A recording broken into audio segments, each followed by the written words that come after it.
Good morning. It's May 16th. This is To My Liberal Friends.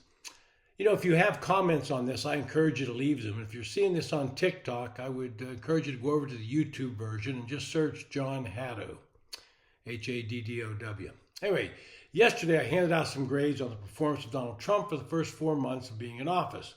And today I'm going to give some grades to Democrats, and I think it might explain why they lost in 2024 and why they're not gaining any ground in the polls even when Trump might decline slightly. Prior to the 2024 elections, the progressive wing of the Democratic Party was in full throat and seemed to command that attention. Their radical views set the agenda and tone for the Democratic Party, especially in cultural areas, where hegemonic in the nation's discourse. Building in the teens and cresting in the early 20s with the Black Lives Matter protests and heady early days of the Biden administration, very few of their ideas seemed off the table.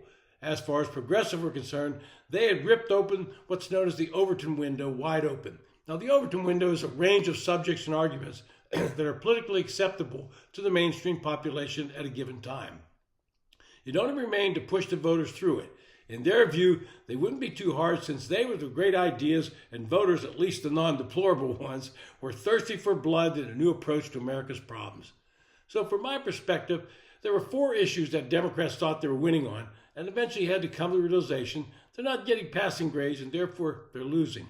The first was loosening restrictions on immigration and basically allowing the southern border to become open to anyone that wanted to cross. Aside from the economy, no issue loomed as large in Democrats in the 2024 elections, drubbing the immigration issue.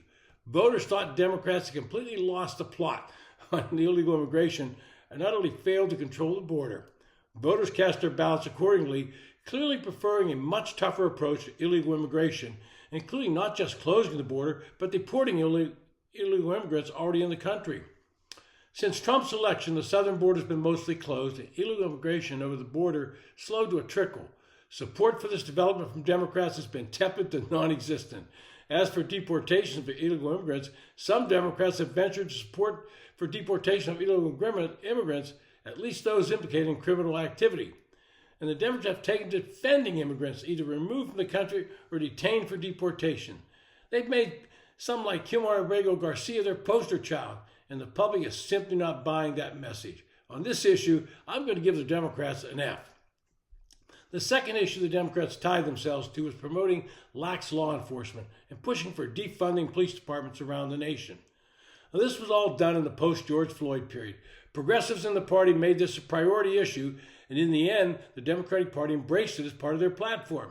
It soon became unpopular with large voting blocs, and even those in urban areas that once championed this movement found themselves pivoting as crime rose. Prosecutors funded by George Soros were put in office, and suddenly criminals were being set free or given slaps on the wrist for some major crimes. They were the ones that had to be coddled, and they were the victims in these prosecutors' eyes. Well, crime did not loom as large as immigration in the 24 election, but it was still a significant drag on Democratic fortunes. In the lead up to the election, a Democracy Corps survey of battleground states and congressional districts found battleground voters favored Trump and Republicans over Biden and the Democrats by 12 points on feeling safe and by 17 points on handling crime. Voters turned on the theme and wanted to feel safe. Among Black, Hispanic, and Asian voters, as well as among white millennials, moderate Democrats, and political independents, crime and homelessness worries actually topped the list.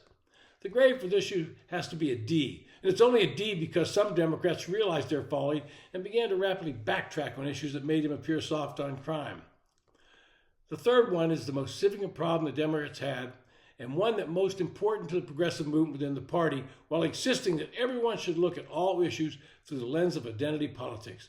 It was a terrible idea, and voters detested it.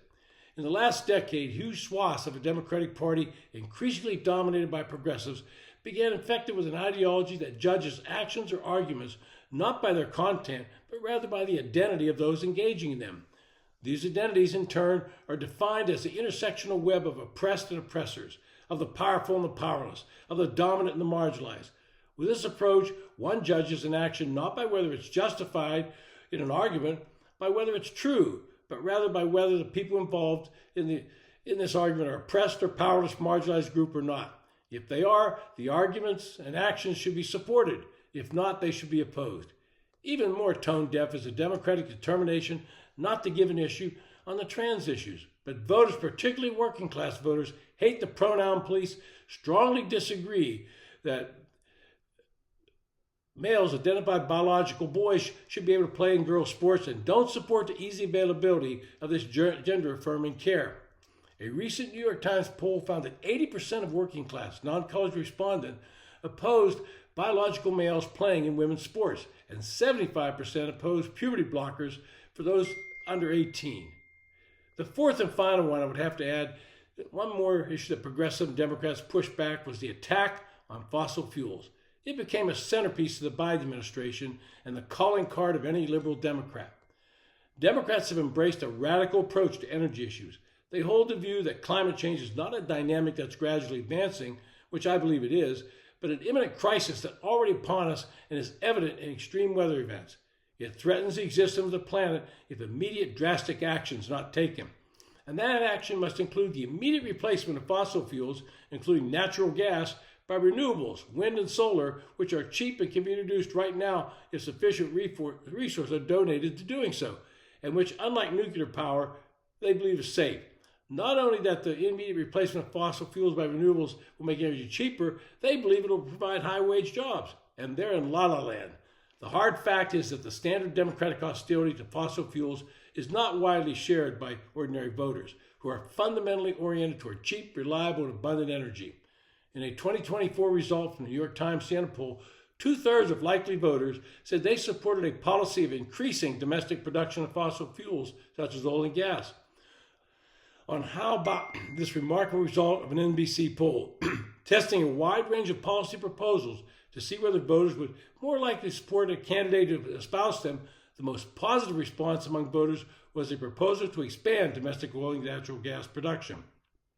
By a very wide 67% to 15%, voters said they would be more likely, rather than less likely, to support a candidate who would support fossil fuel production. So adopting this full-on attack on fossil fuels earns the Democrats another F, and it's a deep, dark F. When you look at these four issues, you begin to get a better understanding of why their numbers are at the lowest point in modern history.